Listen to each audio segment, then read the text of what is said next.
Hello everybody, Press Pass Sports, Lee Baker here. We're ready for another high school preview for 2025, and we're out in Panhandle, Texas. We're expected to have another good ball club. Here with me, Dane Ashley, the coach. First off, talk a little bit about last year.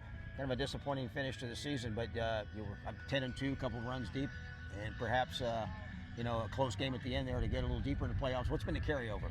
Yeah, see, last year, I wouldn't call it disappointment. We ran into a really, really good Stanford team there in the second round. It seemed to kind of be the thing that's happened to us the last few years. Yeah. We run into the state finalist every year in the second round. I was proud of what our kids did.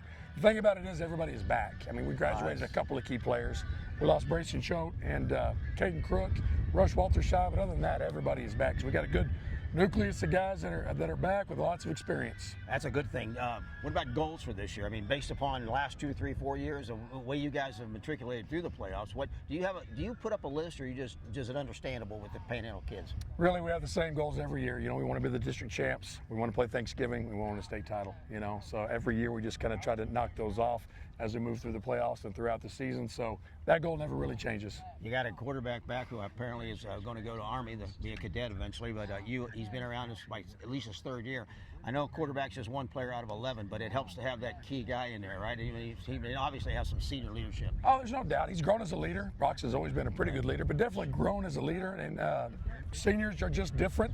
I think they kind of command a little more respect. But at the same time, when you got a guy who's played that position for so long, everything just kinds to grow around him. He starts with a very basic package as a sophomore, and then he moves on and starts to grow, moves on, starts to grow, and there's a lot of things that Broxton can do for us. We're talking about Broxton Robinson. What about on the other side of the football? Broxton's a hell of a Mike linebacker. That's great.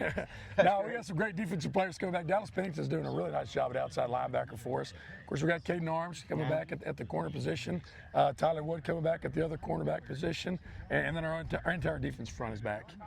You got Gavin Brookshire, Jacob Hersberg, Jarrett Moore is in there, Jack Sinclair. So all the line is back, so we got a lot of good things to look forward to. Yeah, I was going to say, you got to be excited. Fans have to be. Talk about just one more thing, the schedule. I don't really have them. So tell me about your non-district schedule before you get into league play. Yeah, we got a tough non-district schedule. We open up with Clarendon, but then we're out with Stratford, Ooh. That's always a battle. And then we'll play Dalhart. Dalhart's going to have a heck of a team. And then we'll have River Road, and then we will finish up with Wellington. So we got a pretty tough non-district schedule, which is what we need to do. 3 of those teams are in the state rankings. That's pretty good. Load up. All right, there you have it. Panhandle Panthers. They're ready to prowl in 2025.